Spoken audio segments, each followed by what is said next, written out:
Okay, welcome everyone. We're here today for our first public consultation on the 2024 municipal budget. We'd like to thank staff who've worked diligently to get a draft proposed 2024 budget. Council received a very similar presentation in the last week, and now this is an opportunity for members of the public to also hear and benefit from the presentation this evening. So I'd like to recognize all my council colleagues who are here and thank them for coming. And we do know that this presentation is being live streamed. And of course, council has yet to really actively deliberate on the budget, but we've received the information that our CAO, Karen Dunlop, and her colleagues will present today. And of course, between now and our virtual session, Chloe, which is February 1st, we'll have a session via Zoom for anyone who can't be in person. We encourage you to register for our Zoom-only session.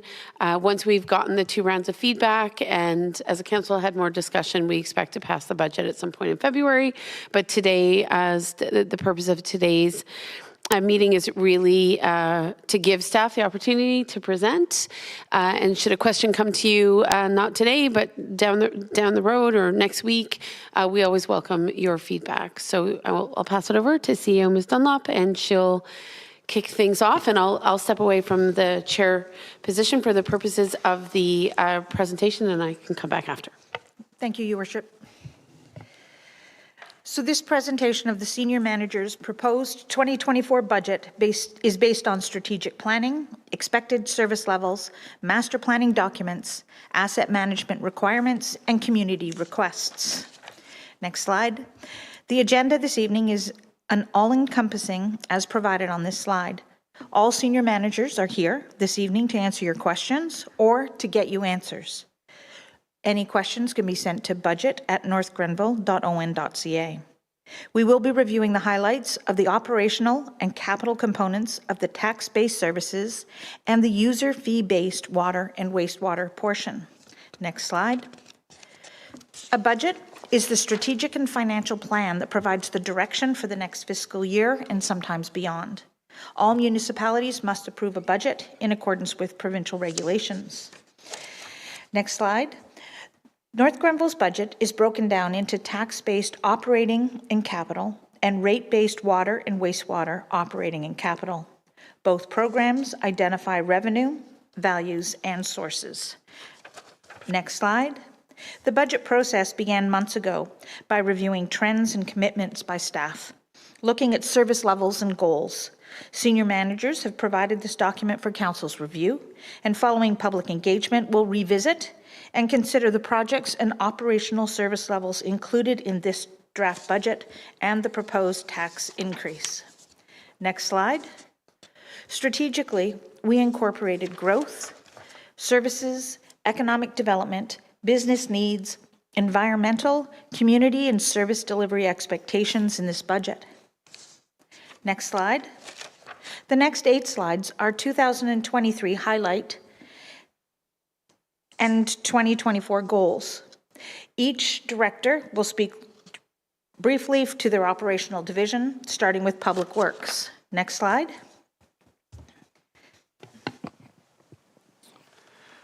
Thank you, Ms. Dunlop. So a couple of highlights from 2023. For the Public Works Department, we did see the award of the County Road 43 expansion for the construction of the County Road 43 expansion. This, of course, is a partnership project with the United Counties of Leeds and Grenville. We do anticipate, as we show in the objectives, 2024 objectives, is a spring construction start. We do identify a number of sidewalks and road rebuilds, also with some highlights, as well as the completion of the Denison Road Bridge rehabilitation, which did have the bridge closed from the end of August to the end of October. In terms of 2024 Public Works objectives, again, as we mentioned, the County Road 43 expansion construction project is set to commence. We do have a number of master plans, an update to our transportation master plan, and a new waste transfer station master plan. We did also identify on this slide a number of road rebuilds and sidewalks as well.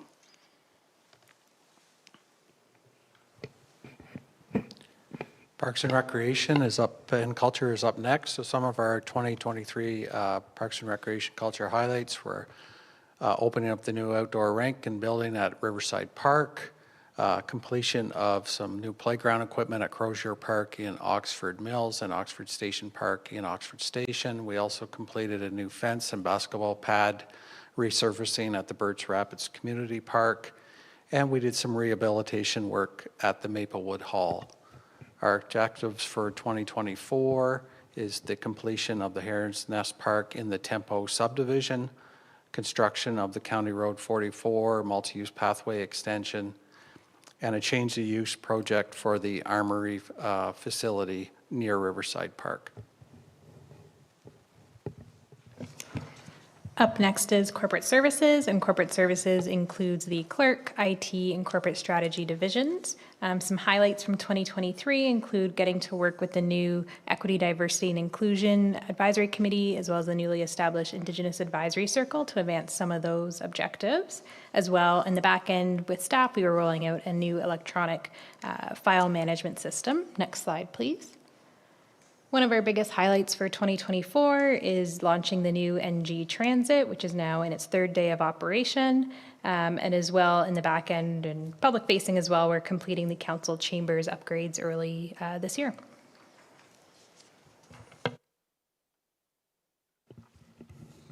Good afternoon. Up next is EPS, Emergency Protective Services.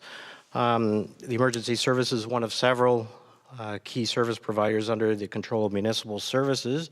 Our highlights for this year are some of our last year, our key chief of training position was filled and working on our new legislation for firefighter training, as well as replacement of some of our capital equipment under our 20-year plan. And as well, we worked on the implementation of a community risk assessment. Some of our objectives for this year include a fire master plan renewal for the year. This is a 10-year plan, and we will be progressing on that this year, as well as firefighter honorarium policies and amending our orientation and recruitment program for volunteer firefighters. We'll also update our hazard risk assessment for emergency management for the municipality, and we hope to begin our concept plans for Station 2 fire station in our rural sector. Thank you. In regards to planning and development, our highlights from last year include our population study update, which was presented to council in December of last year, the establishment of a housing report card, as well as the Affordable Housing Summit, which was successfully held in September of last year. Looking forward to 2024, we will be updating our official plan and undertaking a comprehensive community engagement process as part of that update, as well as updating our development charges bylaw. Thank you. The CAO highlights and objectives in 2023. The municipal website was updated, and we're looking forward to, in 2024, a communication strategic plan and an update in our service delivery review. In regards to economic development, Matt Gilmer, our manager of economic development, could not be with us tonight, but he did provide these highlights and goals. In 2023, economic development completed many projects. One for highlighting is the new waterfront strategy. This project was to demonstrate how we can showcase and access the Rideau River better. This project was completed in collaboration with all departments and public engagements. As a goal in 2024, we want to start implementing some of the report's recommendations. Next slide. The new CEO of the library, Emily Farrell, provided a few highlights and goals for the library. In 2023, they completed a Sunday hour pilot, and in 2024, will continue with some hours on Sunday, January to April, from 12 to 4. Next slide. The North Grenville team plan to continue to improve service delivery by reviewing policies and bylaws, update our strategic plan, and multiple master planning documents. Next slide. We plan to continue to digitize municipal records and the building permit process, plus provide for better virtual participation in council and committee meetings. Next slide. We plan to improve our project planning through online management programming, refreshing master plans such as the fire department's, transfer station, and the emergency management HIRAs, and improve financial reporting, including trending on a more frequent basis. Next slide. The budget is impacted by many different factors: growth, strategic and work plans, public consultations, asset management needs, sustainability, climate change, and inflation. We have all seen the supply chain impact over the last few years, and it is not balanced back out yet. Next slide. The next two slides are the municipality's commitment to investing in our community through the Community Grant Program, Community Support Program, long-term, and healthcare. To highlight a few, there is under long-term care, a commitment to the Kemptville District Hospital for $90,000 per year over the next 10 years, as well as a commitment for a $17,000 per year regarding Mapleview Lodge. We continue to support things such as Salvation Army Food Bank, Beth Donovan Hospice, Seniors Escorted Transit Service, Kemptville Youth Center, as well as their operational support. Next slide. This slide represents community development, some signature and cultural events, including within departmental budgets, an item such as physician recruitment, which has been a positive and well-received program. Next slide. As provided last year, these are the definitions commonly used in our budget breakdown: salaries and benefits, materials and supplies, insurance, which has seen an almost 10% increase this year, as well as contracted property services, which are items such as utilities, cell phones, repair, and maintenance of some assets, including fleet and the leased fleet. Next slide. Contracted professional services include items such as IT support, legal, reports and studies, fees and dues, training, conferences, and software. Next slide. The summary of the 2024 proposed operating budget provides for a 3.5% municipal tax increase and will provide an overview of the operational departments in the coming slides. The revenue for the municipal government is primarily through municipal property taxes, although we do receive formula-based grants for certain purposes from higher levels of government, which are embedded within the budget. These grants include the Canada Community Building Fund. Allotment for 2024 is just under $565,000. The Ontario Community Infrastructure Fund provides $885,000. And the Ontario Municipal Partnership Fund will grant us $1,076,300. This, along with the required taxation base of $18.5 million and additional user fees, reserves, and development charges, make up the revenue to operate the municipality. Next slide. This slide pictorially represents the breakdown of our revenue sources, the largest, of course, being taxation. Next slide.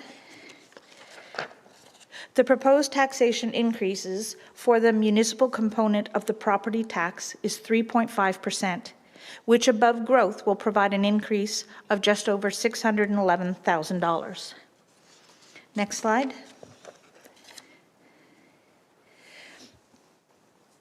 The municipality also accumulates debt for larger and long-term items. The next two slides demonstrate the current debt and annual payments. Next slide. This slide also includes the campus mortgage, which is paid by the reserve fund created in 2018.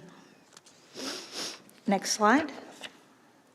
The property tax rate has three components: education, county, and municipal. There has been no indication of an increase in the educational component. The United Counties of Leeds and Grenville is currently going through their budget deliberations and has a proposed rate currently of 6.28% increase, along with the municipal proposed increase at 3.5%. Next slide. The tax bill does not all go to the municipality. Although we collect the property tax bills at the municipality, we send 12% away for education, 35% to the county, which leaves 53% for residential, front-facing municipal government operations. Next slide. The next 11 slides are departmental operating budget. I will highlight each department, and any questions can be directed at the appropriate department head through email or in person. The Office of the CAO has expenses at $19,790,079, which includes the taxation revenue for all other departments. Operationally, this office covers human resources, communication, tourism, and ECDEV. Next slide. Finance, with expenses of $1,544,663, covers all financial operations, including payroll, front reception operations, budgeting, reporting, payments, and receivables. Next slide. Corporate services, with an expense of $1,888,069, covers the clerk's office, IT and software, strategic initiatives, and other incentives such as the CIP program, physician recruitment, and the conservation authorities. Next slide. The building division is a standalone budget based on the building fees that are collected from permits and have an expense of $916,677. which covers the building department operations for all inspectors, software, and administrative support.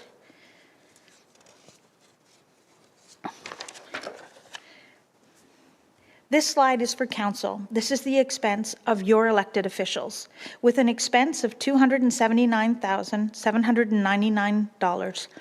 This covers the expenses of council as a whole. Next slide. Parks, Recreation, and Culture, with expenses of $2,293,354, covers the operation of all parks, vehicles, staffing, utilities, and service contracts, including the library grant listed as other costs. Next slide. Expenses of $2,327,490 is the contracted price for the OPP for the 2024. Future contract negotiations will be pending following the provincial realignment of the detachment boards. Next slide.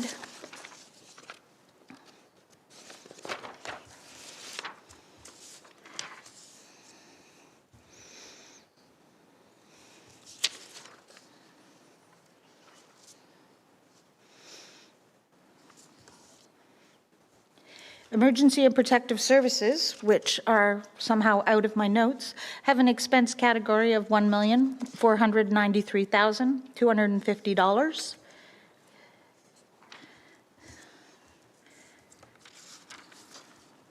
I take that back. So each department director will highlight a project or two. No, I have to flip the page. My apologies again. This is Emergency and Protective Services. The expense of $1,493,250 covers all the requirements to operate our fire service and emergency management division. It includes repairs and maintenance and utilities for our fire station, manpower, trucks, and the fire prevention system. Next slide. Public Works at $8,966,219 in expenses for the tangible things in life. This covers waste management, roads, engineering, drainage, storm systems, NG Transit, snow removal, bridges, and the utilities and fuel to support these services. Next slide. The North Grenville Municipal Centre, with expenses of $3,167,061, covers the building and arena here at 285 County Road 44, the building lease, and all the utilities and staff to support its upkeep and operations.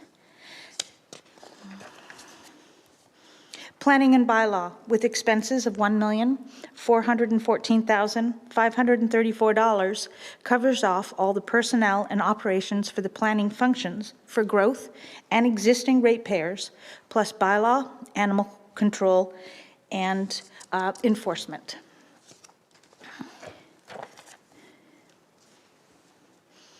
The North Grenville Public Library operating expenses of $629,777 is the expected expenses for the public library, which includes the grant from the municipal operations of $533,533.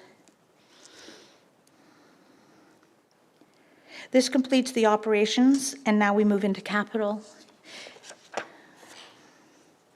Next slide.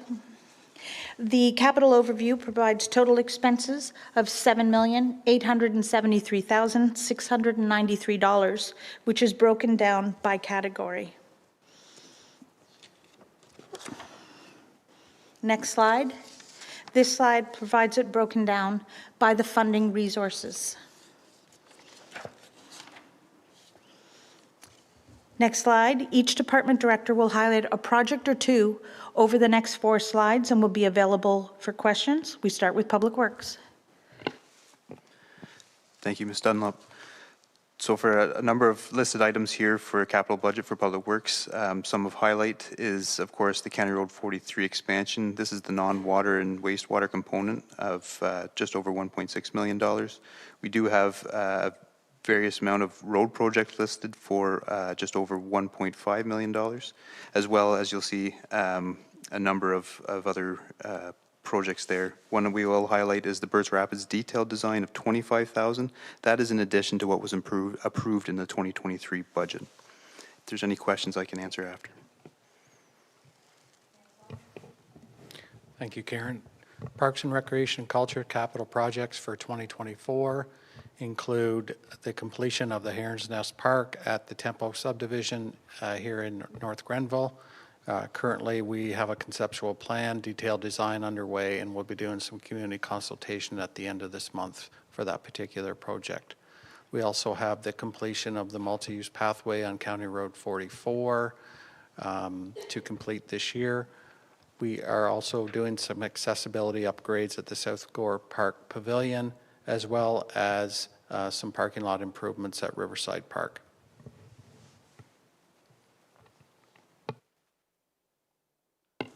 Next slide is also Parks and Rec. So it is. So most of this is some projects here at the North Grenville Municipal Center. We have a nice resurfacer replacement that we will be completing in 2024. We have some meeting room 2 IT upgrades, replacement of some tables and carts within our hall suites, and a couple of upgrades to the Urbandale Arts Center, a new lighting board for performances, as well as a new set of speakers.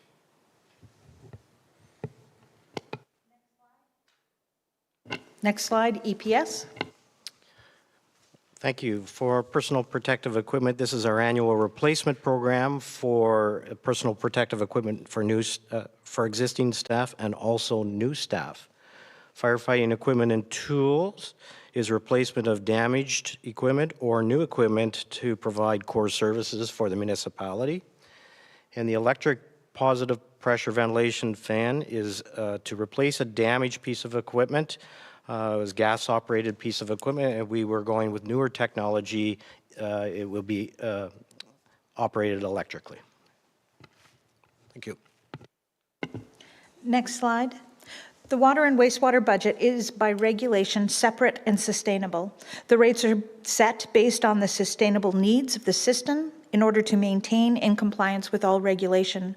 Director Finlay will go over the next few slides on the operational and capital workings of this division. Thank you, Ms. Dunlop. So a few 2023 highlights. We did tender out for the water pollution control plan expansion. We do expect a report coming back to council in February 2024. There was completion of the Concession Road water main, and also a section of the Victoria Street sanitary main was replaced as well. For some 2024 objectives, we do have our servicing master plan update coming through. It has been almost 10 years, it's 2015 since the last master plan was produced, so this will be very important for the growth and development in the service area. We also do list a number of pipe works and replacement projects and the objectives as well. Next slide, please. This slide is to demonstrate the amount of average residential consumption for our billing. We do bill out every 2 months based on the monthly charges shown, which has a base rate and a consumption portion.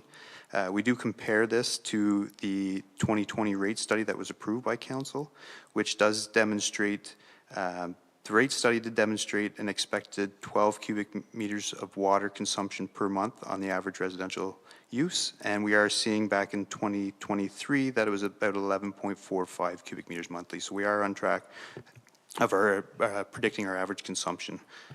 Next slide, please. This slide does show the water wastewater operating budget. We do identify that the user fees during the water bills do pay for this independent of taxation. What we do show is about a 2% increase, which is consistent with the 2020 rate review. I do want to clarify that this 2% is not a 2% increase in rates. It is just a 2% as predicted through the rate study. So there isn't a projected increase in the water wastewater rates for billing. Next slide, please.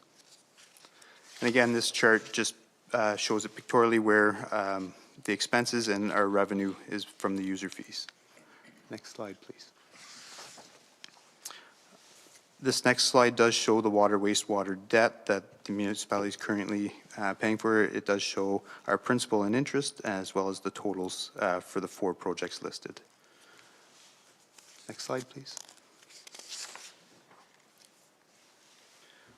So this slide does give a breakdown of the capital costs and the funding for those capital costs. We are, with the water pollution control plan expansion, we are looking at a total cost of about just over 32 million, and we're looking at our funding sources between debt financing as well as our user fees to cover off the funding for these projects. Next slide, please. So this slide for the water and wastewater budget does identify the listed capital projects. We did break them out between wastewater projects as well as water projects. Again, from a trend, the water pollution control plant first phase expected amount is shown here, as well as a number of operating replacement pieces. We do also identify inflow and infiltration improvements, which we did see in April of 2023 with the freezing rain event. We are looking to make some improvements in the wastewater collection system there. Next slide, please. That is it for the water wastewater budget.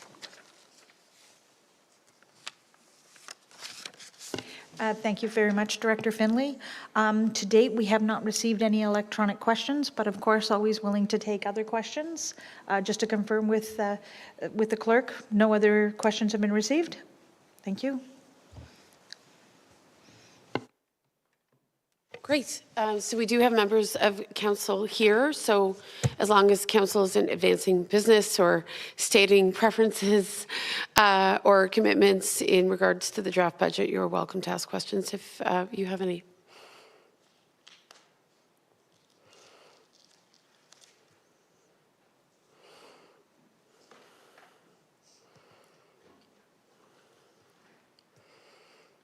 Sure, thank you very much. And I just want to preface this by saying I appreciate the fact that we have this budget so early, and I know there was a lot of work involved in getting it ready in time for us to have this deep dive if necessary. I promise it won't be too deep, and I'm asking these questions keeping in mind that it's recorded and it's a public meeting and people may be looking for some clarification, and if through your answers you can provide some clarification in advance of our next public meeting, I think that would be great. So My first question, I guess, was to the Director of Public Works. It's about the storm sewer remediation. Now, I understand that in 2022, we had CCTV footage, and of course, we have drainage concern forms that people submit. I'm just wondering, are we anticipating more than $50,000 a year over the next 3 years in terms of remediation based on new information that may be coming to us this year as a result of the Stormwater Master Plan? Thank you, Deputy Mayor. For the 2024 projection, we are anticipating the $50,000. However, based on some preliminary screening of some of the CCTVs and the condition of some of our stormwater pipes, the age of them, that will most likely be increased in future years. But for the 2024, we're going to work with that program as proposed at the moment. Okay, great. Next question is still to you, Mike. Thank you. It's regarding the road projects. There's some great detail, and I'm sure some residents, if they're privy to this detail, would be encouraged by the amount of repaving we're planning to do in 2024, gravel rebuilds and slurry seals. I just note that of the total $2 million that are budgeted this in 2024, that only $685,000 is coming from taxation. So in other words, just a third of the cost comes from taxation. Where does the other 2/3 come from? We see OCIF and CCBF. Can you elaborate on those acronyms for the public? Thank you. So those are government grants that we do receive. The exact names of them are escaping me at the moment, but I can get that back to you to clarify that. But they are higher level provincial and federal government grants that we get for those works. And I note that for the next 3 years, we're planning to spend $2 million a year on road projects, correct? The total of $6 million over the next 3 years. So for 2024, actually, that total estimated has been reduced to just over $1.5 million, 1.565. And then after that, we are proposing for $2 million, pending the approvals year to year. Okay, great. So this year, the total is $1,565,000. And then for the next 2 years, it's we're proposing $2 million at the moment. But that 1.5, whatever, is still a third is coming from taxation and the rest from other levels of government. Correct. Okay. If I may? Yep. Deputy Mayor, the other source of revenue is also from our neighbors to the south. We do have one shared project. Totem Ranch Road is getting paved this year, so 50% of that will be funded through a shared program. So we'll pay 50%, they'll pay 50%. The other is the Canada Community Building Fund, formerly known as gas tax. So that's the $565,000. The Ontario Community Infrastructure Fund, we have $885,000. And then the OMPF, which is shared throughout divisions, is a little over $1 million. Okay, great. I guess the key point is that it's not all coming out of taxation. Pedestrian crossover, I just want to double check that in the presentation we last had, that budget item is anticipated to increase. It wouldn't be reflected in this document, correct? No, it isn't reflected at this point. We anticipate to bring that back to the February presentation to council. Excuse me. Okay. The next question would be to Director Guy regarding one of my favorite buildings, Maplewood Hall. The estimated cost of $100,000 is for the roof maintenance. But the detail, the justification I have here, it doesn't, what's in here, maybe you want to correct it. Cleaning, surface preparation, priming, and painting. Is there, I would anticipate there's more that's happening to the roof than just painting. Thanks for the question, Deputy Mayor. Through the work that was being done to the rehabilitation of the hall this past year, The contractor did, while working on the copula, notice some structural issues with the roof. So that is included in the $100,000 along with the replacement of the roof, the steel roof, and then the painting and whatnot that you see on the justification. So there is a little bit extra to what you've seen on the justification form. I thought that might be the case, but, okay. Let me see, what else do I have?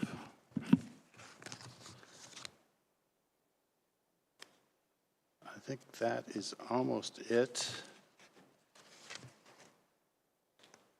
Yeah, I'm just curious about this is back to Director Finley, replacement of hydrants. What does it cost to replace a single hydrant? There are a number of factors that can change that depending on where the hydrant's located, if there's asphalt to be replaced. A lot of them do not, or a lot of the older ones do not have isolation valves, so that'll be installed with the replacement of hydrants. So it can vary. They are, I believe, about, the last one was about $3,000 to purchase. And then, of course, there's traffic implications as well. So it can add up fairly quickly depending on where they are. Okay. So we're looking to replace maybe 7, something like that? I'd have to look back at the exact amount to let you know. And finally, I think that's it for now. Thanks. We get another kick at it possibly on February 1st. Okay, thank you. Okay, council colleagues, are there others who would like to ask questions of staff since you're here? Yes, come on up, Councillor O'Sullivan. We're simulating what it feels like to be a member of the public. So, might I have your name and address? Will you turn on your mic? It's been a while since I've been here. Thank you for the opportunity to speak. I just have a question about asset management. A number of the items in the budget are to replace outdated equipment and like fire services, that equipment that's outdated, and tables and chairs and things like that need to be upgraded or replaced. The money in the asset management planning, money is set aside for these sorts of things. Is that money into the reserve funds, and then we take it from the reserve funds back to pay for those necessary replacements or upgrades? Oh, we'll turn to Ms. Dunlop, and then she can go from there. I'm not sure I can specifically answer the question, so I don't want to give you a false answer. The asset management items that are listed in this are based on condition assessments, as well as our asset management plan, which is managed by our asset manager. But in regards to the reserve and money drawn, I can't answer that question. I don't know if our deputy treasurer can, or we will bring that back at the next meeting. Okay, thank you. Mr. Dancy, do you? I'm unfortunate to have to say we'll bring it back at the next meeting.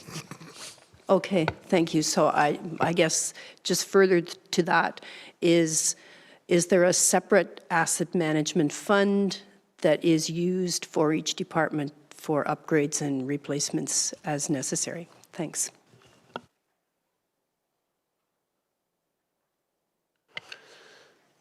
Other council colleagues wanting to ask a question at this stage? So just quick reminders, colleagues, of questions that came up during the council presentation. So, Mr. Finley, I just wanted to let you know that there was that inquiry about a sidewalk potentially in Oxford Mills, and that email has been shared with you. This was through some resident contact that myself and Deputy Mayor received earlier this year. And I also asked about the possibility of exploring a safe pedestrian crossing at the 4322 roundabout. I know, again, we were so pleased to see the foundation for that pedestrian connectivity built into the roundabout. So I know council was interested in whether or not we could provide some safe pedestrian crossings to the park. I know you likely don't have those answers tonight, but certainly just wanted to flag it for you as you move forward. And finally, Ms. Dunlop, I thought it might be helpful for the public, or perhaps it's Mr. Finley. Of course, we are anticipating some County Road 43 costs. I'm not sure what's been quantified for this year, given that the project is just beginning. Mr. Finley, can you remind me what we expect to spend in 2024 on the parts of the County Road 43 rehabilitation project that are ours, our cost to bear, if you will? Absolutely, Your Worship. So what we have predicted so far in terms of just year one, so just for 2024, for the, excuse me, the non-water and sewer components, so this would be for the MUPS, sidewalks, lighting, some landscaping, things like that. We are looking at approximately just under $1.7 million, $1,692,627 for that piece of it. In terms of the water and wastewater portions, for the wastewater section of it, we are looking at just under $1 million, $979,838, as well as the water main component of $660,332. And these are costs that we are expecting to incur in the calendar year 2024? Correct. Okay. So when Deputy Mayor speaks of a capital works budget for roads, obviously County Road 43 is above and over and above those stated numbers for the other roads projects that were identified. Is that right? Correct. That County Road 43 is its specific own line item. The other road projects that were talked about are a separate item. Okay. Excellent. Thank you. And we were talking about County Road 43 at the United Counties of Leeds and Grenville this morning, so it's fresh on my mind. Council, I'll just go back to you one more time. The intention of this session was to give community members an opportunity to engage and or to watch online so that they could benefit from the thinking of staff at this stage. If there are no other questions, then I think we'll move to wrap up this session. Of course, it isn't a formal meeting of council. It was just designed to share information. And we look forward to our exclusively virtual Zoom session on February 1st. And Ms. Dunlop, remind us the date you're anticipating to bring a revised budget back to council would be? February the 20th. February 20th at this stage. Okay. Maybe I'll say finally, we are fielding questions from some of the organizations that applied for community grants. I think it would be helpful, and I'm turning to our clerk here, to at least communicate with groups who have had provisionally, whose grant applications have been provisionally accepted by council to be advanced to the budget stage. There's a number of groups that are waiting to hear so that they can plan accordingly for their year. I know that we won't pass the budget in full until mid-February, but some of the groups would appreciate getting notice of council's recommendation, which will give them some confidence that they can sort of plan accordingly. Of course, they may not receive the money until after the budget is passed, but the recommendation has been made, and I don't believe we've communicated with groups at this stage. Is that right? I'll follow up with staff tomorrow. My understanding was that the communication had been done, so I'll follow up to ensure that has gone out to the appropriate community groups, as well as a copy of the recommendation with the amount that council has recommended to move forward to the budget. As Madam Mayor, you've stated, it wasn't pre-approved, but it is recommended to move forward. Yes, thank you. There is some time sensitivity, I think, for a couple of those groups, so having at least the information at this stage, I think, will be helpful to them. So I'll just give it one more try for council. You're all good, council colleagues? All right. Then we'll adjourn this session. Thank senior management team for being here, going through the exercise once again. And we look forward to further discussion in the weeks ahead.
Okay, I think we'll get started, everyone. Thank you for your patience. It's 6:31. We're here in council chambers. It's Wednesday, January 17th, and we're first proceeding with our Committee of Adjustment meeting before moving into council. So I have some opening remarks, but I'll leave them for our council meetings. So we'll deal with our Committee of Adjustment meeting first. That being said, I would like to invite a council colleague to read the land acknowledgement. Who would like to read the land acknowledgement this evening? Deputy Mayor, thank you. Thank you, Madam Mayor. The municipality of North Grenville acknowledges that the municipality operates on the territory of the Anishinaabe. We recognize all First Nations, Métis, and Inuit peoples who now call North Grenville their home. We respect and support the need for cultivating a strong relationship, and we commit to Indigenous-informed decision-making to foster the path towards reconciliation. Thank you. Next, we have approval of minutes. This is for committee meeting minutes from Committee of Adjustment from November 8th, 2024. I'm looking for a mover and a seconder for the adoption of the minutes, please. Movers and seconders. Councillor Strahan, Deputy Mayor, thank you. Any comments or questions in regards to the minutes? Not seeing any. I'll call the question. All in favor? Good, that carries. Next, we're moving to a public hearing for a minor variance. And this is that the Committee of Adjustment will now hold a public meeting to consider application number A1223 for lands located at 313 French Settlement Road, part of Lot 3, Concession 8, former Township of South Gore, now the Municipality of North Grenville, to allow relief by interpreting a barn structure as a principal dwelling unit, varying rear and side yard setbacks for the barn structure, and allowing the additional dwelling unit to be up to 65% of the gross floor area of the principal dwelling unit. I must advise you that this meeting is your opportunity to voice any objections or concerns you may have with respect to the proposed minor variance application. Of course, if an appellant does not provide oral submissions at this meeting or written submissions before the committee makes a decision, the Ontario Lands Tribunal may refuse to consider objections. Debbie Wood is here tonight. Welcome. So she's our Secretary Treasurer and will keep a record. Any persons wishing further notice of the committee's decision should approach Debbie. Is anyone here for this particular public meeting? You are? Okay. Are you the applicant or a member of the public? Excellent. Okay, welcome.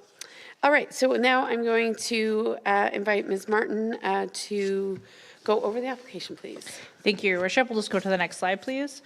So there are 3 requests being sought through the minor variance process this evening. The first is to interpret the barn structure as the principal dwelling unit and the existing single detached dwelling as an additional dwelling unit, to provide relief from section 7.2 of the zoning bylaw in regards to the side yard setbacks, reducing that from 6 meters to 3.05 meters, and the rear yard from 12 meters to 3.05 meters, to recognize the legal non-complying status of the barn. So the barn is pre-existing, and as well as to provide relief from section 6.12B of the zoning bylaw to allow for a greater percentage of gross floor area for an additional dwelling unit when compared to a primary dwelling unit.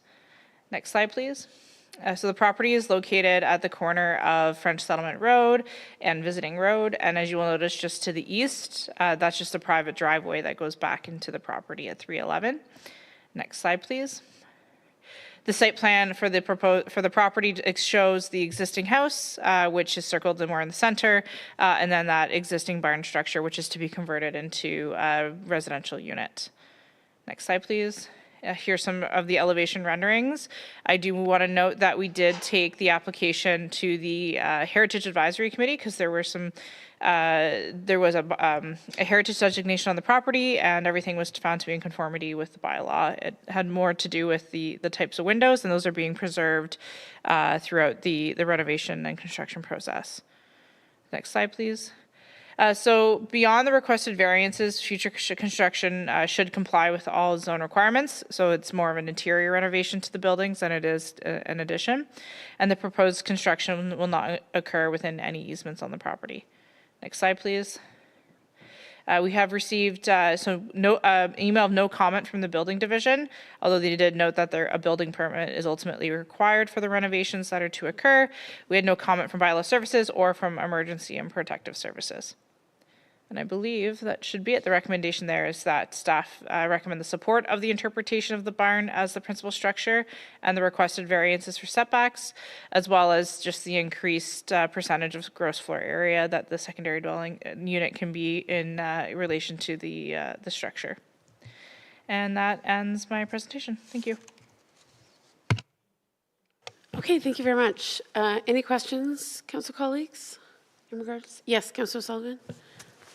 Thank you, Madam Mayor, through you to Director Director Martin, I'm sorry.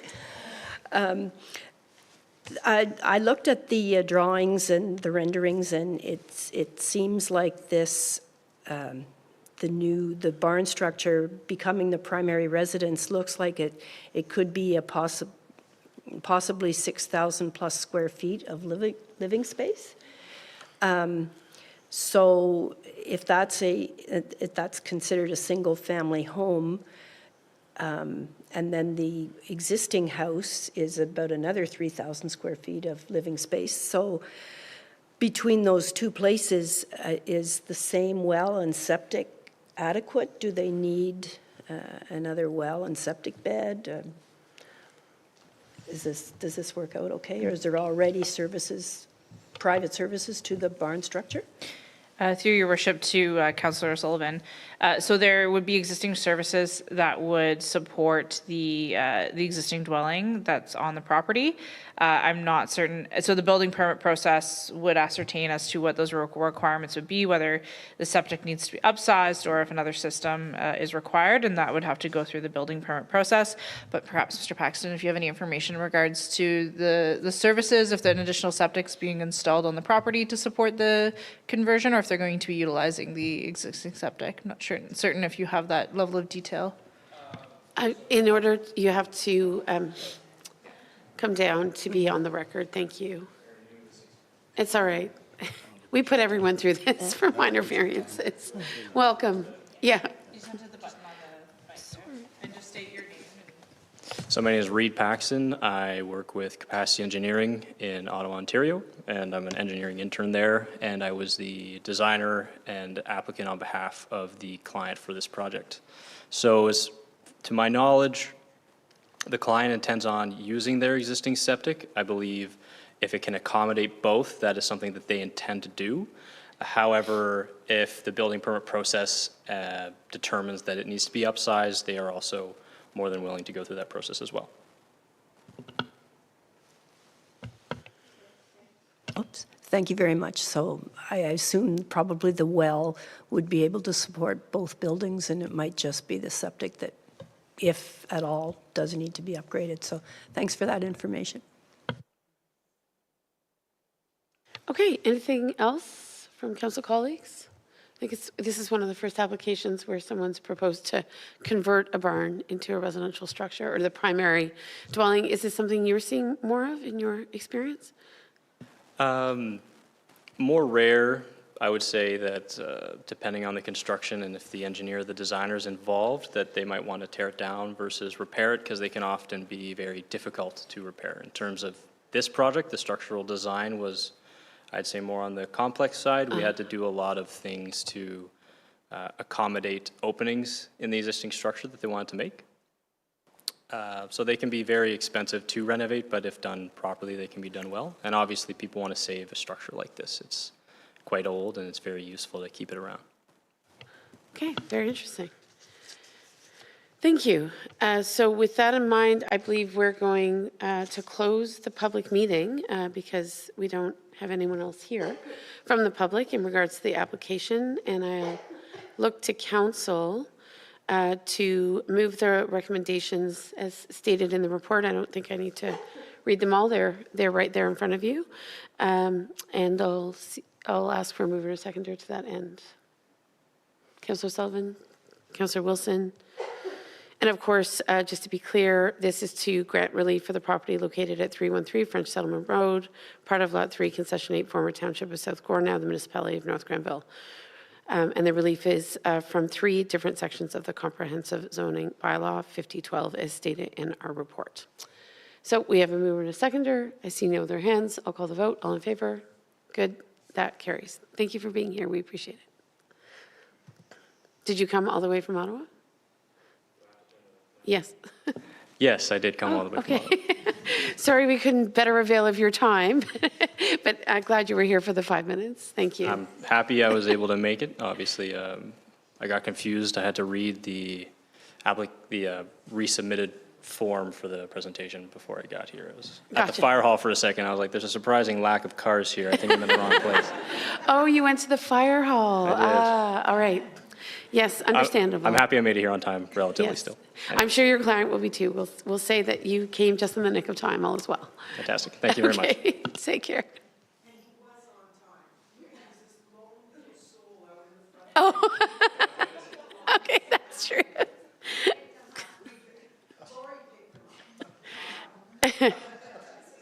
There's pizza around the corner if we need to feed you for your troubles, just behind Doreen. Okay. Thank you again. I hope you'll consider your trip to Kemptville memorable, if nothing else. Okay, I think we're going to move to adjournment, colleagues. Ms. Wood, we're adjourning now, is that right? Okay. And that is that the Committee of Adjustment meeting adjourn at 6:42 p.m. I'll look for a mover and a seconder. Councillor O'Sullivan? Yes. And a seconder, Councillor Strachan, thank you. We're going to feed our guy. He needs to receive our warmth and our hospitality. I'll call the question. All in favor? Good. All right. Ms. Dunlop, can you just pass me that folder? I believe that's our council meeting information. All right. Okay, so now we're moving on to our January 17th meeting. I do want to, are we good to go here? Our AV team? We're good? We're okay. So I would like just to take an opportunity before we open the meeting to thank colleagues who were so involved in the launch of our NG transit system. Ms. Janot isn't with us at this meeting, but obviously a lot of work went into getting the system up and running, and so far fairly smooth. A few hiccups, but that was to be expected. And we just want to thank all the residents who have already registered or are checking out the service. Councillor Strachan, I understand you've been on it a number of times over the last couple of days, which is awesome. And we do encourage feedback. We have a dedicated email for feedback from the public. Chloe, do you remember it? ngtransit@northgrenville.on.ca. So certainly please reach out. We've already been troubleshooting some areas where we know we need to make some adjustments, but we're really thrilled to see our bus on the move.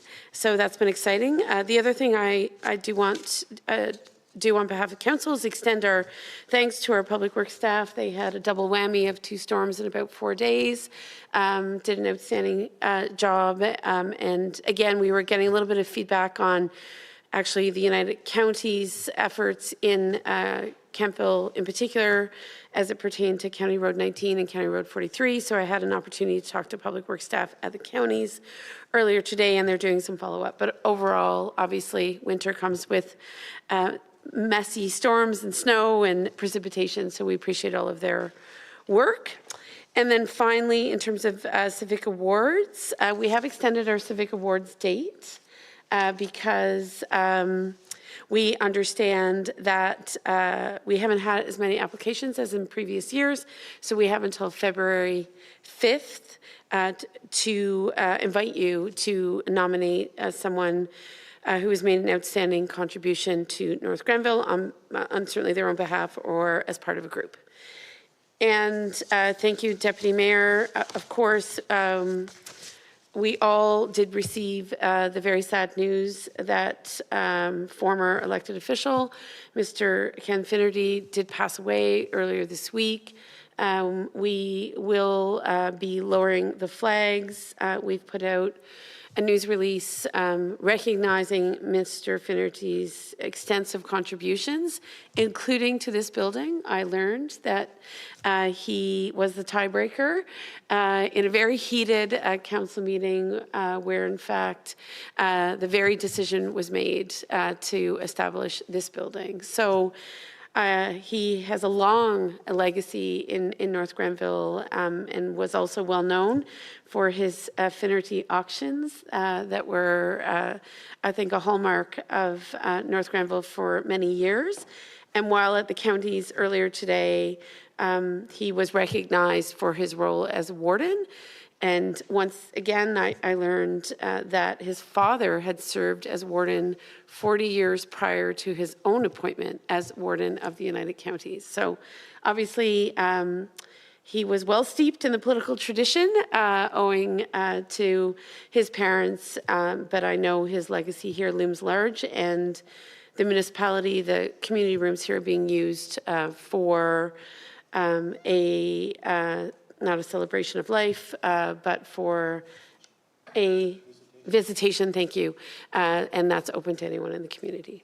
So I know, Councillor Wilson, you likely knew Mr. Finnerty fairly well. I don't know if you have anything to add. Okay. A character is what I understand Mr. Finnerty was, but we like characters, and Kemptville's full of them, as is North Granville. So we do extend condolences to his family. Thank you, Deputy Mayor, for flagging me on that one.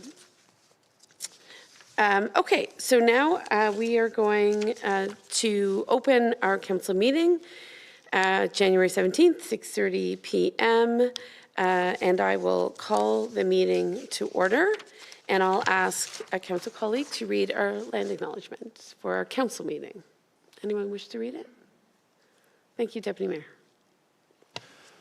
Thank you. The municipality of North Grenville acknowledges that the municipality operates on the territory of the Anishinaabe. We recognize all First Nations, Métis, and Inuit peoples who now call North Grenville their home. We respect and support the need for cultivating a strong relationship, and we commit to Indigenous-informed decision-making to foster the path towards reconciliation. Thank you. Next, we'll move to the approval of the agenda. Colleagues, it is before you, and I'll look to a mover and a seconder for the agenda as presented, please.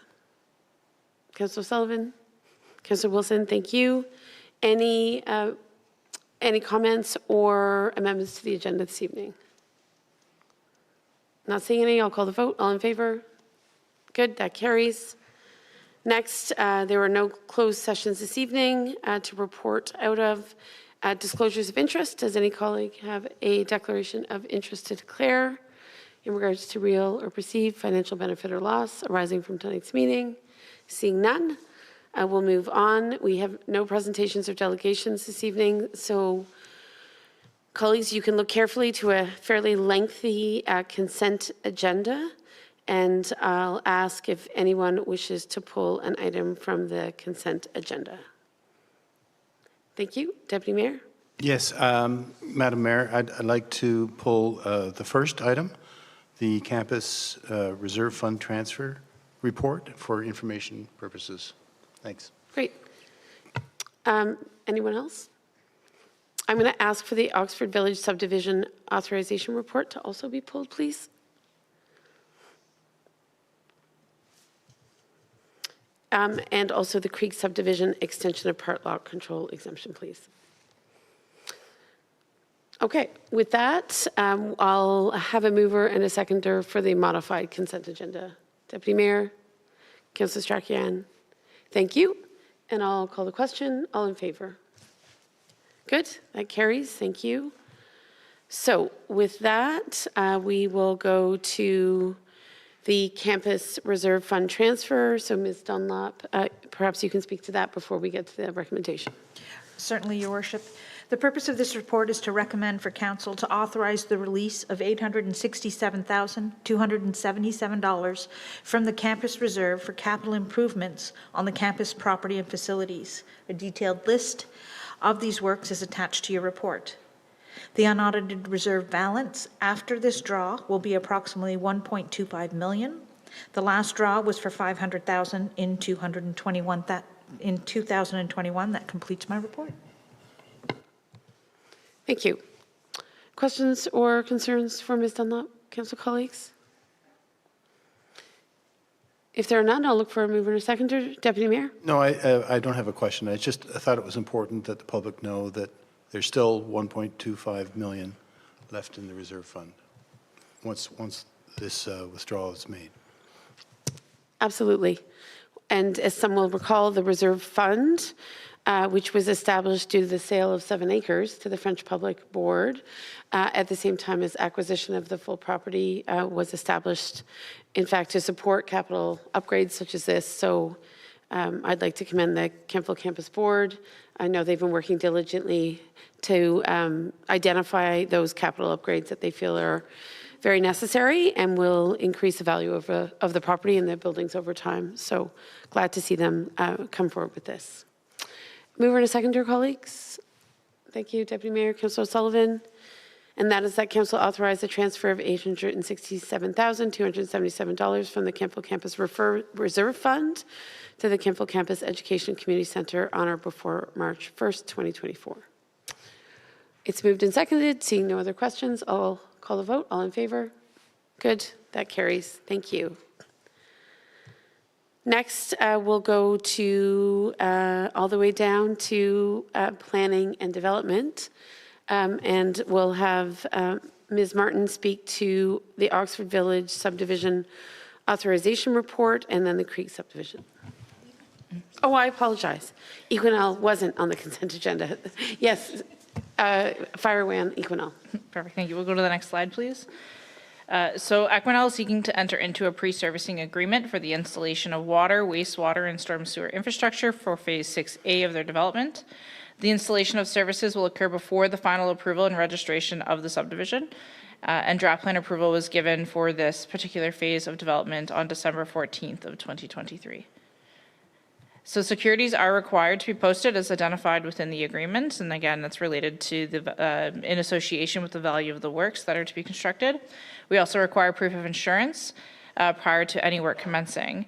And I wanted to emphasize for council's benefit in regards to phase 6A, none of the works will cross Settlers Trail. So this is the first phase that's closer to Black Horse and Equinel Drive as it exists, and it will not cross Settlers Trail. And if council does remember, for phase 6 of the Equinel subdivision, there are certain requirements in regards to construction management plans and pedestrian safety around construction when it comes to that later stage of development near the trail.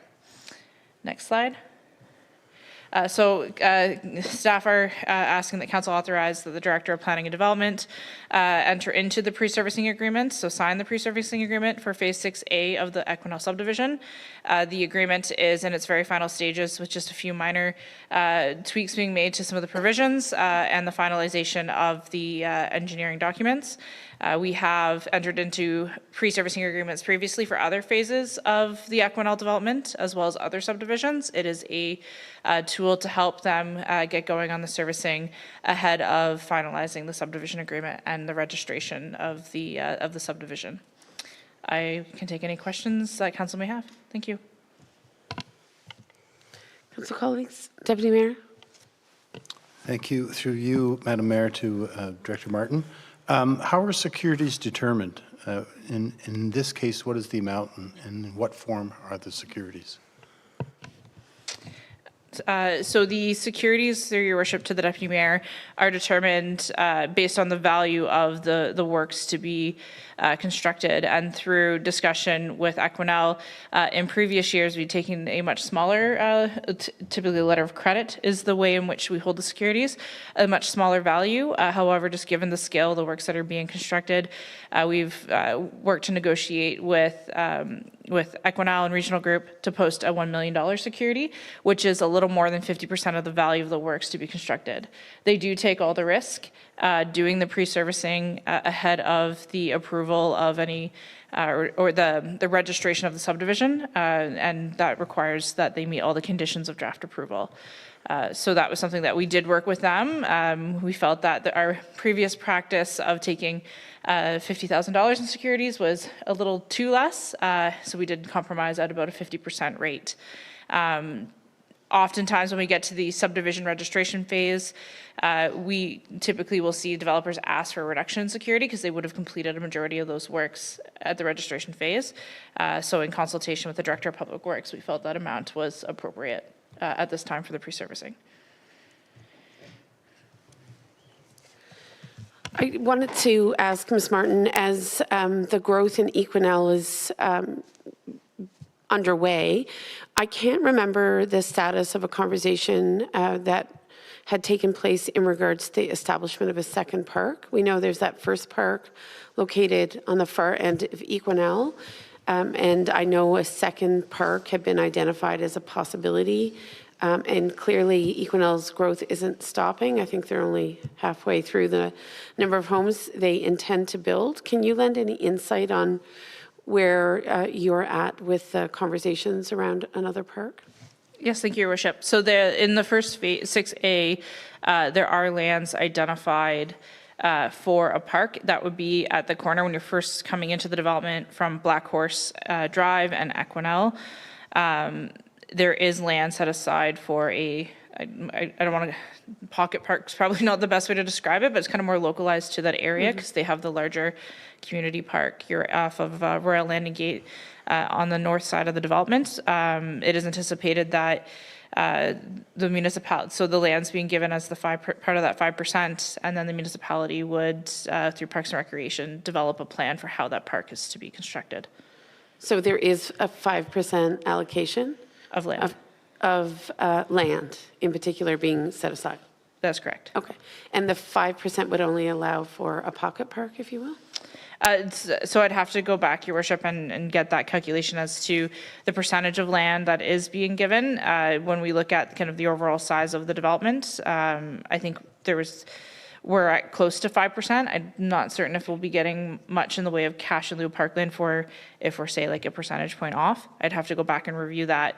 But the intent would be that the municipality would develop the park at a later date, and that's been in discussion with Parks and Recreation. So the intent would be for Equinel at least, they would do the pre-servicing starting almost imminently. February 1st, I believe, is their date. They want to get things in the ground and moving with looking towards housing construction starting in July, which would align for Parks and Rec to undertake any kind of new park project in there and for future budget considerations. Okay, thank you. Any other questions, colleagues? Okay. Then I will look for a mover and a seconder for the recommendation that Council authorize the Director of Planning and Development to enter in a pre-servicing agreement for Phase 6A of the Equinel subdivision. Of course, the subdivision agreement itself is not being presented to us today. It's just the pre-servicing agreement, correct? That is correct, Your Worship. Okay. And under new provincial planning policy, remind me, do we get to see subdivision agreements anymore? Yes, Your Worship. Those are under the purview. Council can approve them or they can delegate authority to sign them. As for our practice within the planning department, site plans were delegated through Bill 109 back down to the staff level. I do circulate all council on any agreements prior to entering into them, so you have a chance to see what's been negotiated with the developer. I will also note that we do send our legal agreements for review by our legal counsel. That's just standard practice since I've come into this office to ensure that we have that extra legal review before authorizing anything. So the subdivision agreement will come back to council, is that correct? Is that what I'm hearing? That is correct. Staff will bring it back for authorization to enter into when we are at that point to enter into a subdivision agreement, most likely at the start of Q2 of this year. Okay. Anything else? Oh, Councillor Sullivan, go ahead. Thank you, Madam Mayor, and through you to Director Martin. When you're looking at the plan of subdivision that will be coming forward, given the history of the lack of parking at the previous park or the existing park, will this be something that will be addressed in this time to make sure that there is enough parking and they don't have the issues that have arisen from the first park? Through your worship to Councillor Sullivan, that would be some consideration that would be given at the design stage for the parkland. That wouldn't be something I'd be able to address as part of the pre-servicing, but it's something that we'll keep in mind, and I can provide that comment back to the Director of Parks and Recreation to ensure that any future design considerations would take parking into account. Okay, thank you very much. Okay, I believe we've moved and seconded the motion. Is that correct? Did I take a mover and a seconder? Oh, I haven't. Okay, so mover and a seconder, please. Oh, thank you. Deputy Mayor, Councillor Sullivan. And that is that Council authorizes the Director of Planning and Development to enter into a pre-servicing agreement for Phase 6A only of the Equinel subdivision. I'll call the question. All in favor? All right, thank you. So next is the Oxford Village subdivision authorization report. Ms. Martin, would you like to speak to this, please? Thank you, Your Worship. We'll just wait for the slides to come up. Next slide, please. So draft plan approval was originally granted for the Oxford Village subdivision back in 2017 for the construction of 398 residential units as part of the first phase of the development. LA Group and their consultants have been working with the municipality to finalize the supporting engineering reports, studies, and drawings. And these documents are either complete or are close to being finalized. So we've made a lot of progress with the developer and their team to address the municipality's comments related to the more so the engineering side of the development. Next slide, please.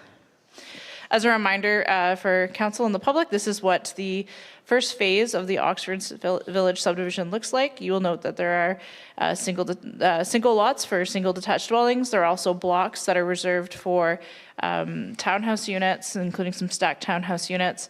And there are some multi-residential blocks as well, which are proposed for multi-residential buildings in the future. Can I just stop you there? Just in terms of the proportion, is it, because so of course I look at this very fancy map. Can you tell us the proportion of singles versus semi-detached versus towns? So is it that well defined in the agreement? I'd have to pull the, I'd have to go back to previous reports related to the development to get you that exact breakdown on the number of units. I will say that the majority of the proportion of the units will be townhouse units compared to singles. But I can get that number for you at a later date. The way that the draft condition reads, it just describes it as the number of residential units. So it doesn't give you that full breakdown. Where that will come in will be it's in the schedules of the agreement itself, which describes how many blocks are for single detached, how many townhouse block units there are, and multi-residential. So is a developer bound to what's proposed here? If they say they're building 200 townhouses, right, which obviously offer an affordability point, or maybe I shouldn't say affordable, but perhaps a little more accessible than other things that are available in North Granville. Is a developer bound to build that many townhomes? So as described in the subdivision agreement is how they would move forward with construction. Under the draft plan approval, it gave them a little bit of flexibility when developing the final draft plan, which as presented, because it just again spoke back to that residential unit count. But once the subdivision is registered, that creates the lots and the blocks.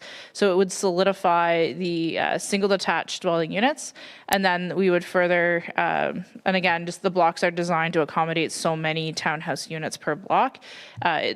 They will build out to what what's proposed. Because it's a document that does get registered to legally create the lots, and then the townhouses are further created through part lot control. You're saying at this stage they have flexibility?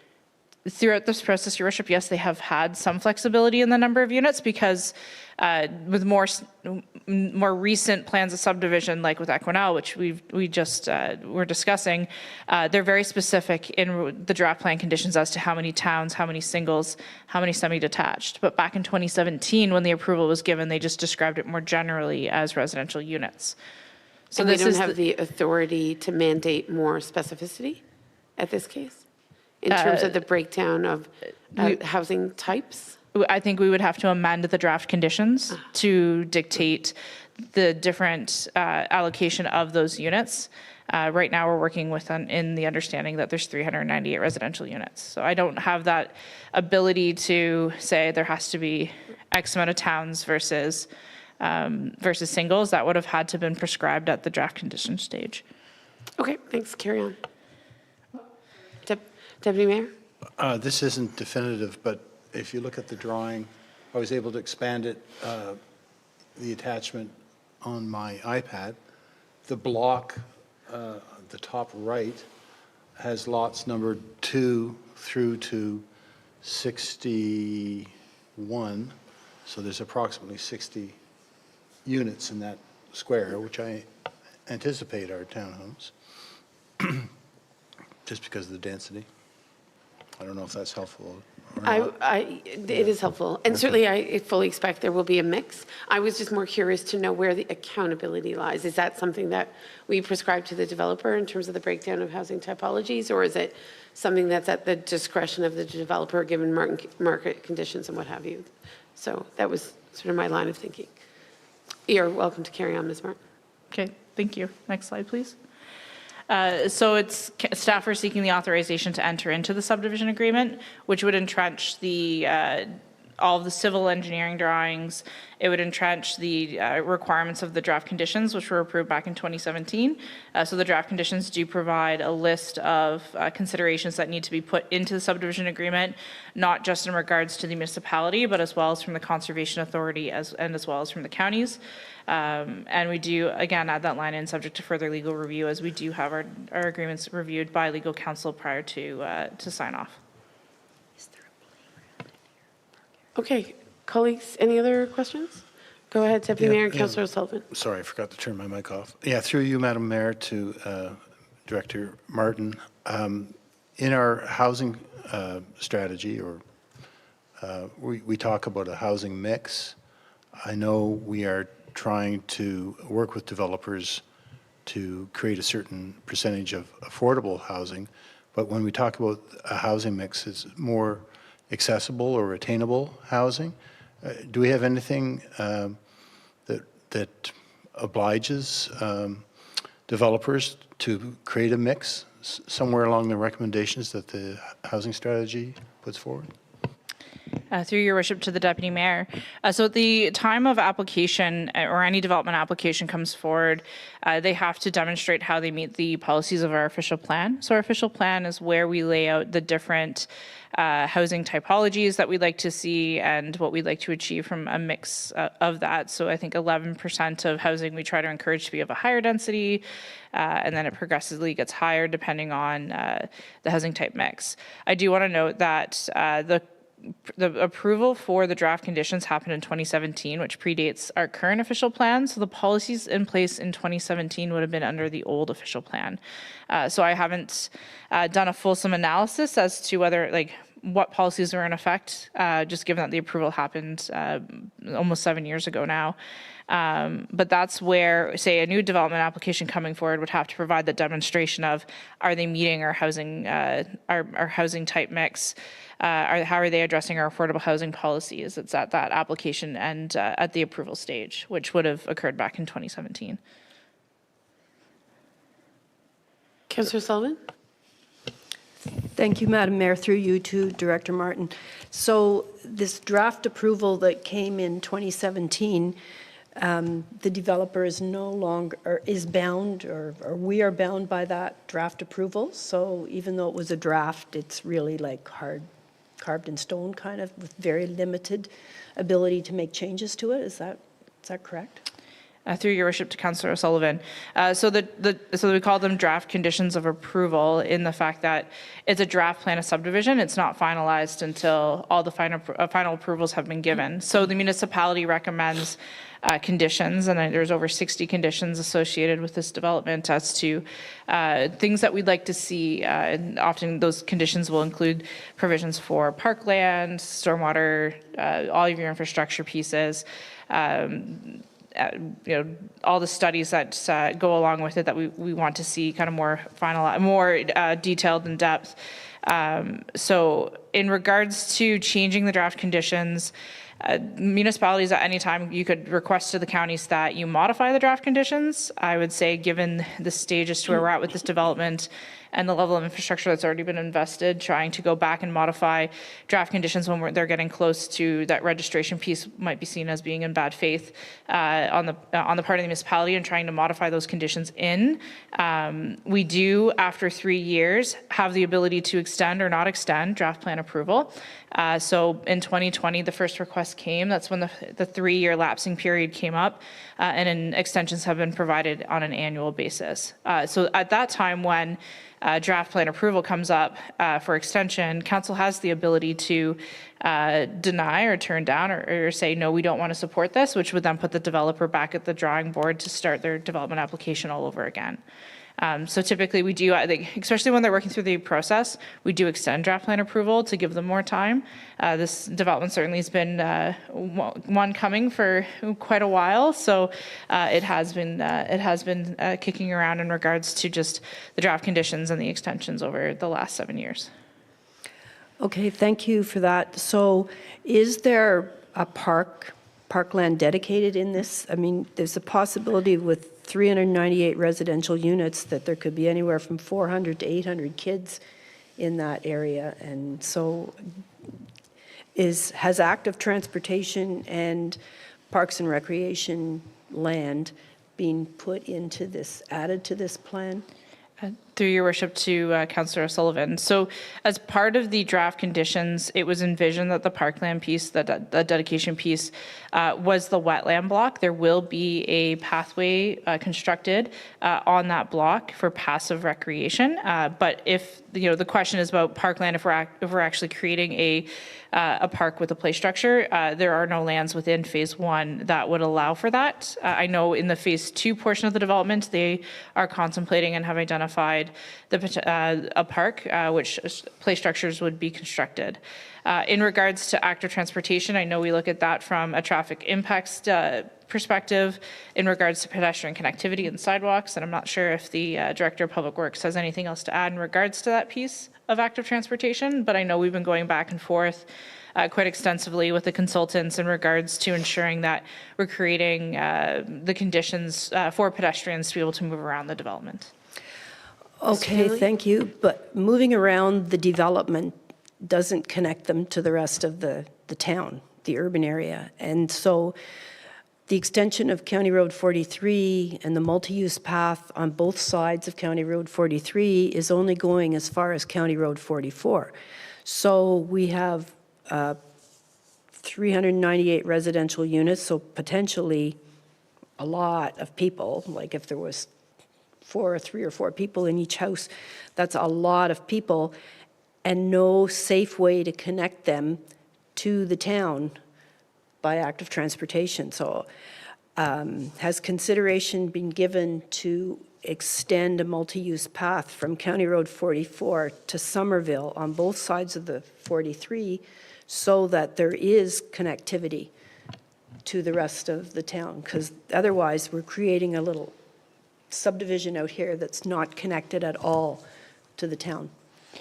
Through your worship to Councillor O'Sullivan, any requirements to have the developer create and install multi-use paths along 44 would have been identified at the draft plan condition stage, and they were not. So I don't, it was short of just having a conversation with them to see if that's something of interest. I don't have that mechanism to be able to require them to install multi-use paths on both sides. That would have had to come as part of recommendations through the draft conditions that were approved back in 2017.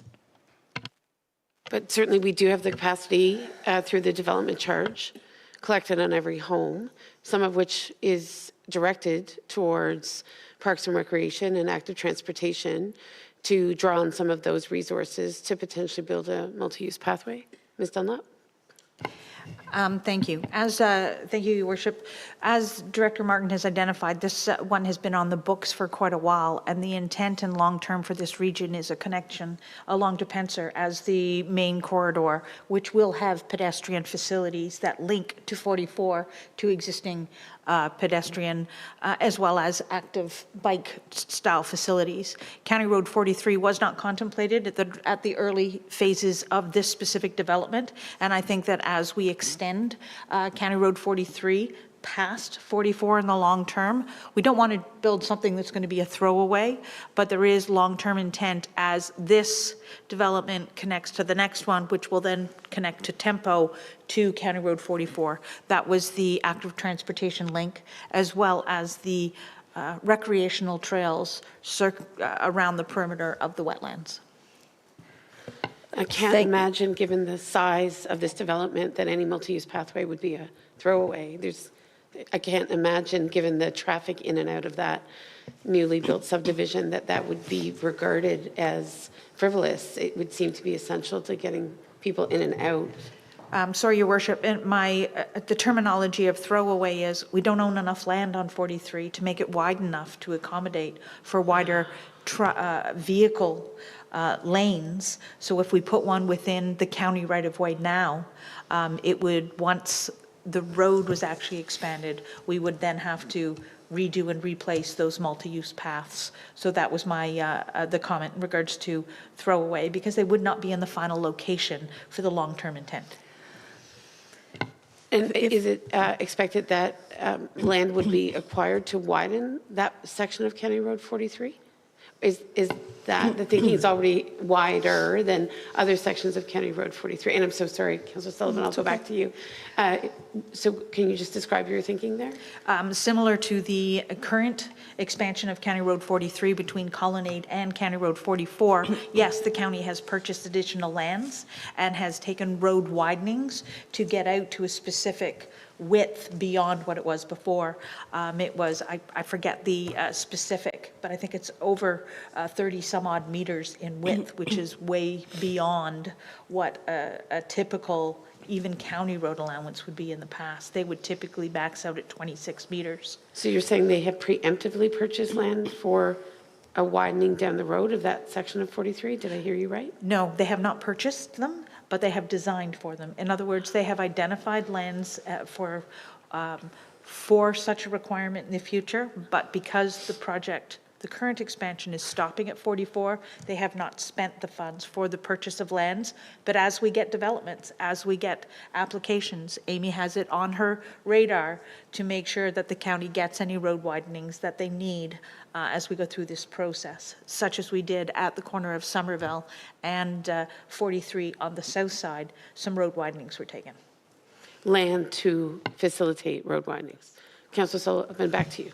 Okay, thank you, Madam Mayor. My concern, it's a comment really, my concern is that since we were elected in 2018, we have been playing catch up to make connections in North Grenville. There were sidewalks that started and ended randomly anywhere. So there were paths, trails that started and ended randomly.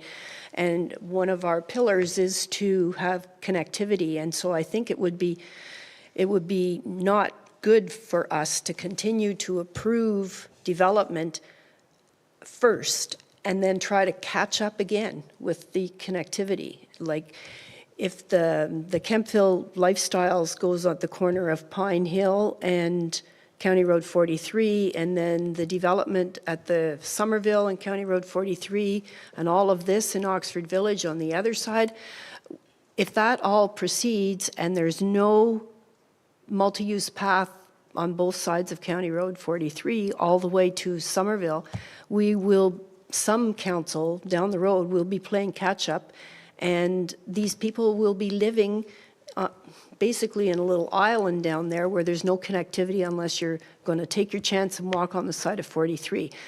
Is there going to be a bike lane and sidewalks all the way down to Pensier?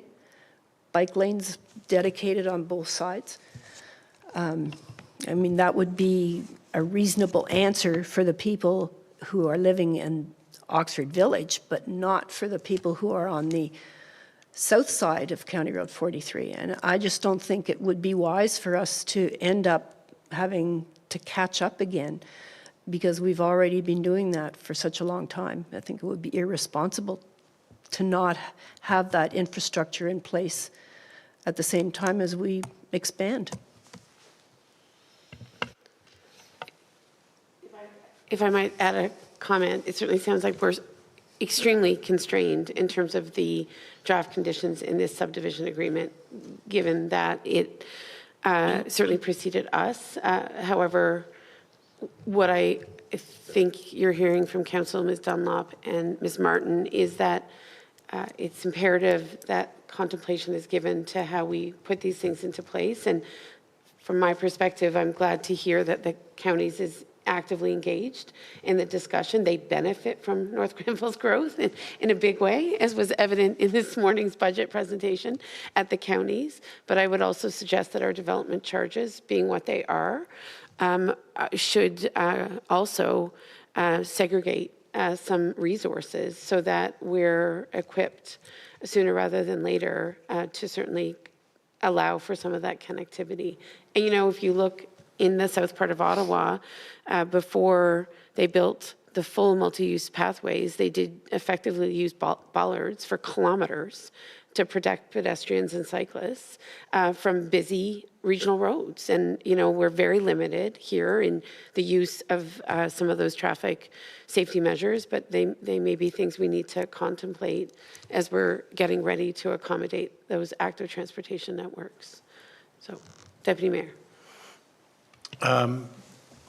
Not to anyone in particular, but what I'm hearing is that until we extend County Road 43 from County Road 44 to Somerville at least,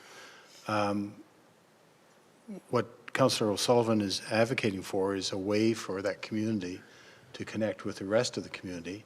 And it's been suggested that Depensier would be that route until we widen 43 from 44 to Somerville. And I understand that the counties are, you know, we're nowhere near a design for that road, but the counties is anticipating being able to extend the MUPs on either side once it's built. I think the real thing to consider is what do we do in the meantime? And Depensier has been touted as the way that people will connect with the community. So I agree with the mayor that when we do our development charge study, we should be looking at what we can allocate towards connectivity, bollards or whatever.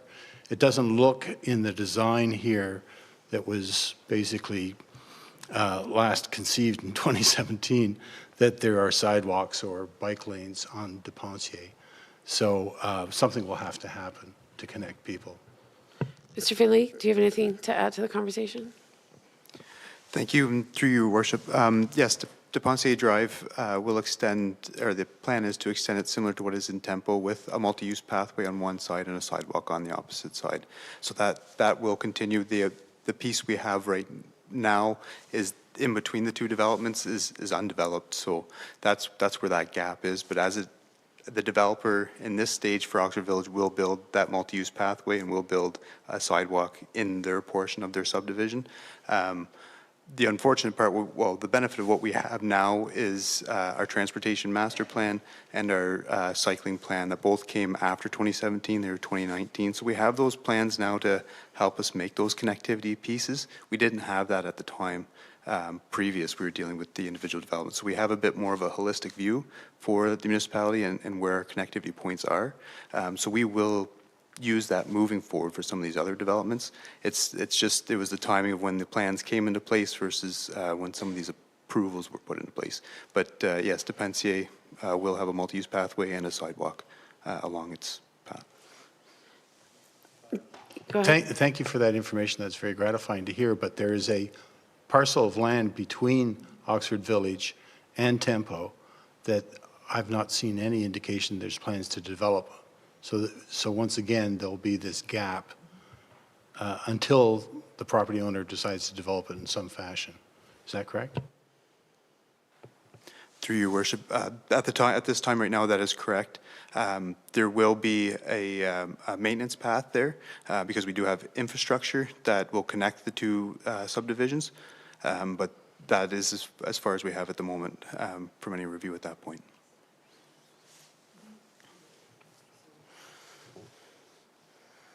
Ms. Dunlop, do you want to add? Certainly, in regards to, through you, your worship, in regards to the question, so the intent is it's basically a gravel road, but it will not have vehicles on it. It'll be for maintenance path only. So there will be the ability to be used by pedestrians and cyclists safe and free from vehicles.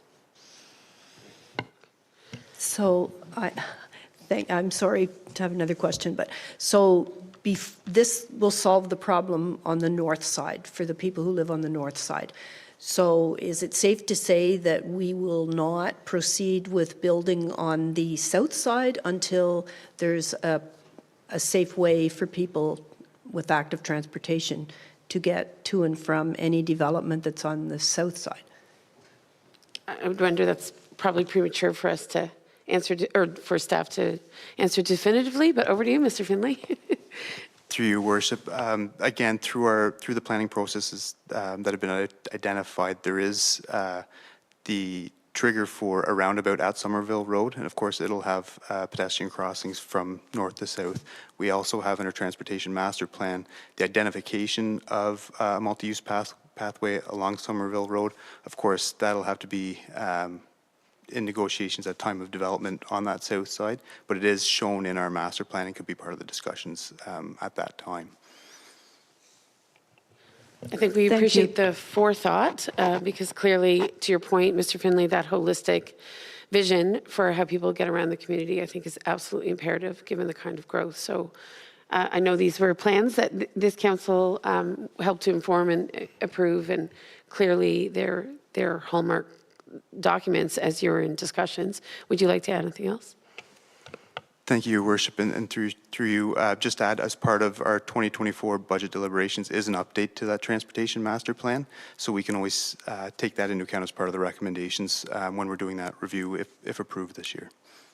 And the review is to reflect further on how to enhance the transportation master plan, including active transportation? Did I hear you right? Through Your Worship, yeah, correct. That is our intent, is start with the original document. It was the first time we had the document, so we'll do an update to it. We'll review, again, what worked, what didn't, what we see in the future as the municipality has evolved, what the expectations are, so that we can set the new vision now that we've seen 5 years of that plan. Okay. Any adjustments. And is active transportation embedded in those considerations when you say master transportation plan? They are identified, and we can make sure to entrench that in deeper into that plan. Okay, excellent. Deputy Mayor. As part of that review, would we also be reviewing the commuter cycling plan? Through Your Worship, our intent was, yes, our intent was to include it. It may not be the full document that commuter plan was. However, it would look at that and make any, because it was identified in the original one, make any adjustments that this master plan would see moving forward with it. So it wasn't, we're not doing two reviews. It'll just be on the transportation master plan, but it will have that incorporated into it as a section. Okay, good. So the last question I had in terms of the draft conditions, and of course they're not part of this document this evening, so we can't refer to them. But I did want to ask you, Ms. Martin, you spoke of the passive park allocation. But once again, given the number of homes and what we've already seen in Tempo, where there were many fewer homes, I think the reality is the municipality will have to contemplate some more sort of structured sort of play spaces, given the kinds of homes that I think we anticipate being built and the fact that they will attract a lot of young families, to Councillor Sullivan's point. I'm all for the passive park and pathways and wetlands, but the reality is people will need to get to know their neighbors and connect in. We're already spending a lot of money retroactively putting a park near Tempo to service that area and beyond. Can you speak to how we might navigate these waters moving forward to allow for the establishment of some more structured play spaces for Oxford Phase 1? And I assume tonight the draft conditions apply to Phase 1 only, right? We have far more capacity, flexibility, leverage for Phases 2 and 3, correct? That is correct, Your Worship. Okay. In regards to the question, I think it's something that staff will have to take back and look, as there are some pieces of land that will be transferred to the municipality. Now, there are some sensitivities, especially when we're dealing with the wetland feature, and there are some water courses that require setbacks from them, that we'd have to have discussions with the Conservation Authority if we wanted to find a suitable location potentially for the municipality to install any kind of play structure. We'd have to do that analysis to look at, is there a suitable location based on the lands that we will be given to locate a play structure for future consideration. It may involve additional conversations, again, with some of our agencies, depending on where we identify that. But it's something that we could look at and bring back for future consideration for council, which would more than likely flow through the budget process, as there would have to be an allocation of dollars towards that. Right. And again, not to overplay development charges, but again, we collect those charges to enable certain investments that otherwise we wouldn't be making due to growth. I know DCs are allocated many different areas, so it's not just for Parks and Rec, but clearly, hopefully, one would have a little bit of flexibility. Go ahead. Sorry, Your Worship, just to add, we do collect, so in certain developments, we've collected cash in lieu of parkland. So we do have funds that we collect just specifically for parks that are outside of the development charges, but through, like even say a severance out in the rural area that creates a new lot, they pay a certain dollar value towards that. So you are correct that we do collect funds. Sometimes they're above and beyond the development charges as well, which is a great source for the municipality on these projects. Okay, excellent. Okay. Council colleagues, if there are no other comments at this time, I'll bring you back to the recommendation, and that is that Council authorize the Director of Planning and Development to enter into a subdivision agreement for Phase 1, I note, Phase 1 of the Oxford Village subdivision, subject to further legal review. And I'll look for a mover and a seconder. Deputy Mayor, Councillor Wilson, I think we've been well heard and understood tonight, so we really do look forward to your comments and deliberations on next steps. If there are no other comments, I'll call a question. All in favor, please. All right, that carries. Thank you. So next, I've lost track. We are going to the Kemptville Creek part lot control. Is that right? Okay, go ahead. Thank you, Your Worship. I do not have a formal presentation on this matter, as it's truly an administrative function right now. So in previous years, Council passed a bylaw to exempt certain blocks within the Creek subdivision from part lot control. So essentially what that allows the developer to do is where you have a block of land for townhouse units, it's hard to put the property line until the foundations go in. So part lot control is lifted to allow for, at the construction phase, the developer to then survey and define where those properties are and then create legal title. This request that's come forward is to extend the previous bylaw by an additional year to give the developer some more time to subdivide those remaining blocks for townhouse units.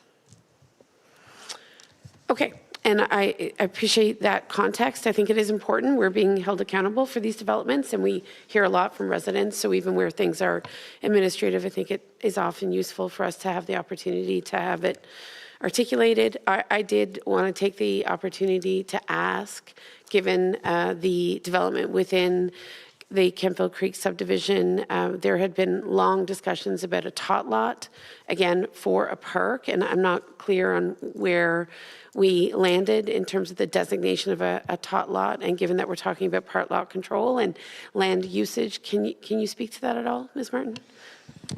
So there had been discussions in the past with the developer about the potential for a tot lot. We were going to potentially have that located, I think it was on the block where the stormwater management pond is, but I'm really not certain as to, I think the conversations didn't proceed much further than an identification of a location. But it's something we can bring back to Urbandale and have a discussion of to see if there'd be interested again in having the establishment of a small play structure in that area. And just thank you for that. I appreciate it. And did you mention municipal land? Thank you, Your Worship. So the stormwater block would be municipally owned land, yes. Okay. So do we have the authority to establish a tot lot? Should we wish? That is correct. I would want to just re-engage the Conservation Authority because the lands, I believe, are partially within the floodplain.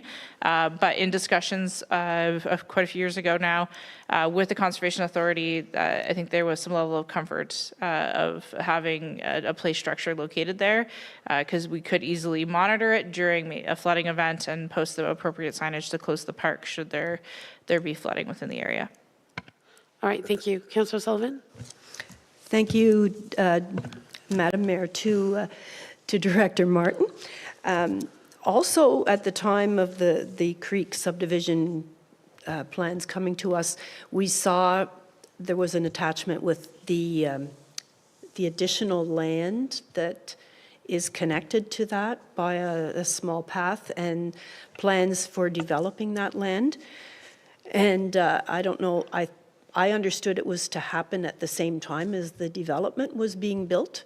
They marketed the creek as having access to the water for the residents who live in there, and yet it doesn't seem like that's happened. And there were pretty extensive plans for developing this area as a passive place that was of great interest. But I don't know what's happening with that. I haven't seen anything go forward yet. Through your worship to Councillor Sullivan, so there is a wetland compensation plan for that block. I will follow up with the developer to see as to where that compensation plan is from an implementation process, and we'll get back to council regarding that matter. Thank you. Okay, well, I certainly think that would be fabulous, because that subdivision is still growing and evolving and welcoming lots of new people. So I think we'd appreciate that update on those aspects of that particular neighborhood. So colleagues, the recommendation before us is that council approve and enact bylaw 0823 to lift part lot control within the Creek subdivision. And in so doing, Ms. Martin, we're effectively facilitating the establishment of more individual lots where homes can be established. Is that right? So you're creating the free title for the townhouse units. So it's allowing for the townhouse units to be individually identified. Once the foundations are in, then you can survey where the true property line Understood. So surely a good time to reactivate some of these discussions on the tot lot and access to water, et cetera. A good reminder to staff to follow up on those items. At this point, the subdivision has reached full approval. This is, again, part lot control is more of an administrative function from a land division perspective, but we can follow up on those items, certainly. Okay, thank you. I think that would be well appreciated. So do I have a mover and a seconder, colleagues, for the approval and enactment of bylaw 0823? Councillor Sullivan, Deputy Mayor, thank you. I'll call the vote. All in favor, please. Good. That carries. So moving on, we have nothing else from Public Works this evening. Thank you, Mr. Finley, for your time. Correspondence are both consent items. Other business, I do not believe there is any other business this evening. Is that right, Ms. Preston? Okay. I will note, however, that all of council will be at the Rural Ontario Municipalities Association meetings as of this Sunday. I believe we have 4 delegations with various, is it 4 or is it 6 now? I know we got a few more. 3 in person and 1 virtual. Thank you. And I believe, I apologize, I mixed it up. The United Counties has 6 delegations, so it will be a busy time at Roma, but it's a fantastic opportunity to bring elected officials, particularly from rural areas, together to compare notes and learn more from each other about best practices and trends in development and how we can ensure our communities offer a high quality of life. So we're thrilled to be going back again, and it's in person for the 2nd time since the pandemic, which always makes it a little more interesting. So I'll go to notice of motions. Any notices of motions this evening? Seeing none. I'll then move to the introduction and consideration of bylaws. I believe we've already addressed that. Is that right, Ms. Preston? So then going to close a meeting, our confirmation bylaw, and that is that bylaw 0924 to confirm the proceedings of council at its regular meeting held on Jan 17th, 2024 be adopted and passed. Can I have a mover and a seconder, please? Councillor Sullivan, Councillor Strachian, thank you. I'll call the question. All in favor? Thank you. And then finally, motion to adjourn at 7:40 p.m., colleagues. So not too bad, all considering. And I'll look to Councillor Wilson. Would you like to move? Councillor Sullivan, would you like to second? Thank you. All in favor? Good. Thank you. That carries. Our meeting is adjourned. Thank you, as always, to our Dynamite Tech team.